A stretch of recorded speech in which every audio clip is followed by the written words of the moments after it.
নমস্কার, জয় মাতারা, জয় গুরু বামদেব। আমি জ্যোতিষগুরু দ্রোণাচার্য। দর্শক বন্ধু, যারা জীবনে সুখ পাচ্ছে না, না আছে সুখ, না আছে অর্থ, না আছে সমৃদ্ধি, তাদের জন্য আজকে একটা মোক্ষম উপায় বলে দিচ্ছি।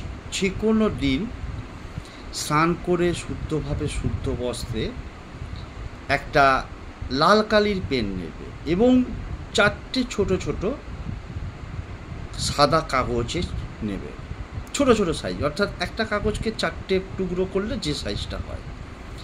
নিয়ে কি করবে, স্ক্রিনে একটা যন্ত্র দেখাচ্ছে, এই একই যন্ত্রটা 4টে কাগজে আঁকবে। 4টে কাগজে এঁকে কী করবে, যে কোনো একটা জায়গায় বসে আঁকছো, পূর্ব দিকে অথবা উত্তর দিকে মুখ করে যে কোনো ঠাকুরের সামনে বসে ওই 4টে কাগজকে ফোল্ড করে করে ছোট ছোট করে ভাঁজ করে নেবে। নিয়ে 4টে কাগজকেই দুটো হাতের তালুর মধ্যে রেখে তোমার মনস্কামনা জানাও, যে সুখ সমৃদ্ধি অর্থ তোমার জীবনে দরকার আছে, এটা জানিয়ে যে কোনো ঠাকুরের পায়ে ছুঁয়ে তোমার বাড়ির বাইরের দিকে যদি সম্ভব হয় চারদিকে 4টেকে পুঁতে দেবে। আর যদি বাইরে পোঁতা সম্ভব না হয়, বাড়ির ভেতরে পূর্ব পশ্চিম উত্তর দক্ষিণ 4দিকে 4টে কাগজকে যে কোনো জায়গায় রেখে দিও।